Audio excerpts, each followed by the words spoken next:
Salt analysis వచ్చేటప్పటికి మీకు ఒక అన్నోన్ సాల్ట్ ఇస్తాడు, డబుల్ సాల్ట్స్ కాదు, ఇక్కడ మీకు ఇచ్చేవన్నీ కూడా సింగిల్ సాల్ట్సే. దానిలో ఒక యానయాన్ ఉంటుంది, ఒక క్యాటయాన్ ఉంటుంది. వాటిల్ని ఫైండ్ అవుట్ చేసి ఇది అని రిపోర్ట్ చేసినందుకు గాను మీకు కరస్పాండింగ్లీ 10 మార్క్స్ అలాట్ చేయడం జరుగుతుంది. ఫర్ అన్ ఎగ్జాంపుల్, మీకు ఇచ్చిన సాల్ట్ అమోనియం కార్బోనేట్ అనుకోండి, మీరేం చేయాలి, క్యాటయాన్ కింద అమోనియం, దట్ ఈజ్ దానికి ఐడెంటిఫికేషన్ కన్ఫర్మేషన్ టెస్ట్ చేసి, అండ్ కార్బోనేట్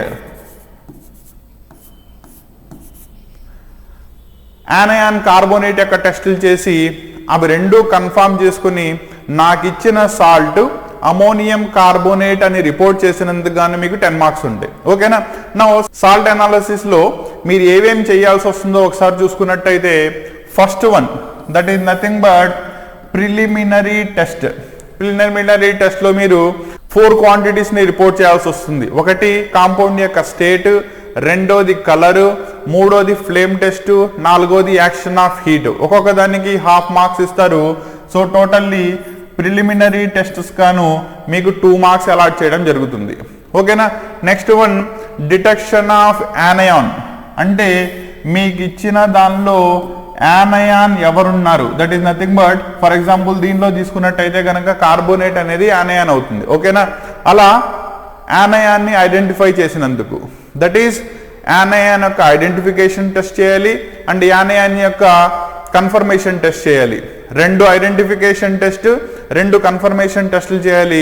ఒక్కొక్క టెస్ట్కి గాను 1 మార్క్ ఇస్తారు. అలా మీకు డిటెక్షన్ ఆఫ్ యానయాన్ చేసినందుకు 4 మార్క్స్ వస్తాయి. Then comes detection of cation, that is nothing but ఇచ్చిన సాల్ట్ లో అమోనియం అనేది క్యాటయాన్.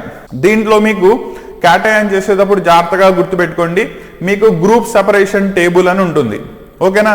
గ్రూప్ సెపరేషన్ టేబుల్స్ అంటే మీకు అవైలబుల్ క్యాటయాన్స్ ని ఓవరాల్ గా 6 గ్రూప్స్ కింద క్లాసిఫై చేసి ఎవ్రీ గ్రూప్ కి ఒక ఐడెంటిఫికేషన్ టెస్ట్ ని పెడతారు.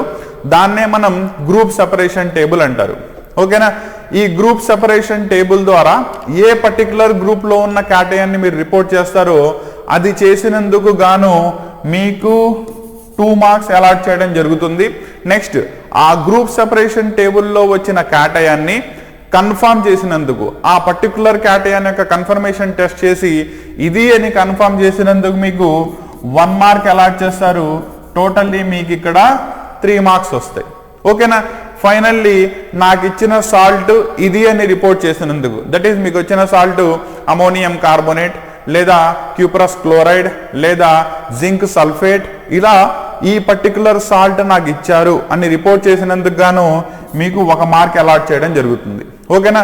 సో ఓవరాల్ గా చూసుకోండి, 2 + 4 6, 6 + 3 9, 9 + 1 దట్ ఈస్ టోటల్లీ మీకు ఇలా సాల్ట్ అనాలిసిస్ కి గాను 10 మార్క్స్ వస్తాయి. ఓకేనా. సో ఈ సిస్టమాటిక్ ప్రొసీజర్ని ఫాలో అవుతూ మీరు ప్రాపర్లీ సాల్ట్ అనాలిసిస్ చేసుకున్నట్టయితే మీకు 10 మార్క్స్కి 10 మార్క్స్ వచ్చేస్తాయి. ఓకేనా. దీంట్లో స్టూడెంట్ గుర్తుపెట్టుకోండి, దట్ ఈస్ డిటెక్షన్ ఆఫ్ క్యాటయాన్లో గ్రూప్ సెపరేషన్ టేబుల్ మీద మోస్ట్ రిపీటెడ్లీ మీకు వైవా క్వశ్చన్స్ అడుగుతూ ఉంటారు. That is for particular cation ఏ గ్రూప్ కి బిలాంగ్ అవుతుంది, లేదా ఈ పర్టికులర్ గ్రూప్ లో ఏ క్యాటయాన్స్ ఉంటాయి అండ్ ఆ గ్రూప్ కి ఐడెంటిఫికేషన్ టెస్ట్ ఏంటి, లేదు ఈ పర్టికులర్ క్యాటయాన్ని నువ్వు ఎలా కన్ఫర్మ్ చేస్తావు, ఇలా అడుగుతూ ఉంటారు. కాబట్టి క్యాటయాన్స్ మీద కొంచెం ఎక్కువ స్ట్రెస్ చేసి చదవండి, మీరు వైవాని కూడా ఈజీగా క్లియర్ చేసుకోవచ్చు. ఓకేనా. సో ఇది బేసికల్లీ సాల్ట్ అనాలిసిస్.